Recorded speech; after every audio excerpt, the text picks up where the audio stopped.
business of extortion.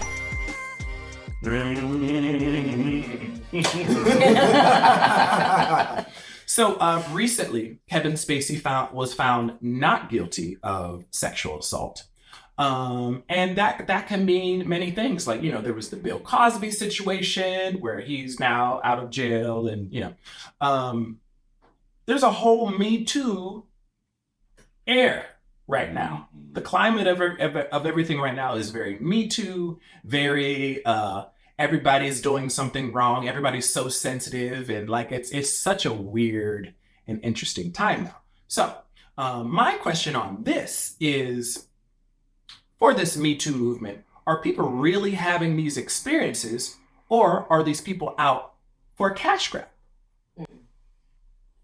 I think experiences like that aren't really something to be played with. And I mean, maybe every once in a while you may get someone who has some kind of false story, but I know normally when I hear someone speaking of, any kind of subject of that matter, like I definitely pay attention and listen, because I think there definitely is some validity to it within their experience of some way.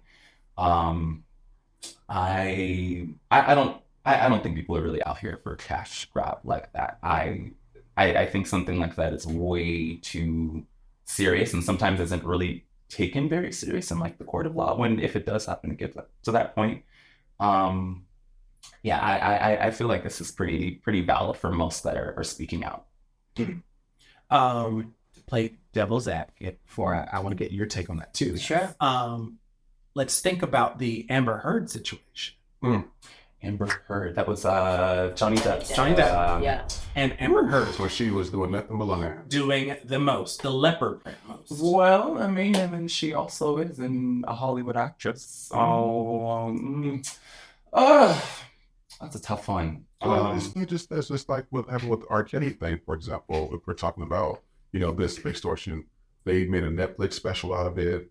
All these people getting paid, but the thing that gets me us being black, us being black, we know that our parents would not have allowed us to stay at anybody's house that we don't really know. Exactly. These parents allow their children to stay at this man's house by themselves, and then all of a sudden they're saying, "Oh, rape," and I'm like, hold up, what parent allows their children to stay with a grown man? Nobody thinks about that. I said, we couldn't even spend the night. Like my mom would be like, "No, you can spend the night. No, we're not doing that. I don't know who they are." Right. And so all these people allow their daughters to spend the night at this man's house, a grown man, and they're not even there. I mean, come on now. Like you got. I will say though, being if you're that famous, there is a certain sense of like misconceived safety and idolization, whereas like it's not the same as if their daughters wanted to go stay over at some random dude's house. It's R. Kelly or it's whoever. It's like, So shouldn't they be responsible for that? For being I agree. I think the problem is that we're not differentiating normal people from famous people, and all the way across the board, it's famous people that are either wrongfully or rightfully being accused. But I agree with you, and I think that most of the time, if people come forward with that kind of allegation, and especially if there's multiple people, there's probably some truth behind it. But then I think not only, are these people really famous, they're super rich. So they have an extra layer of protection and security. So not only do people maybe feel more comfortable and safe being in private situations with them, but they also have more power to get out of it if they do anything.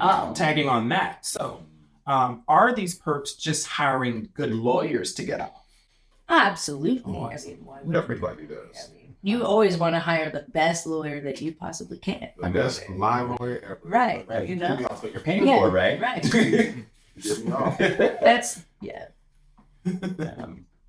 Hello, ladies and gentlemen. If you're enjoying the show, please be sure to like, comment, and subscribe so you can not only be a part of the conversation, but you will also be in the know when we upload new content. Love and light to you all.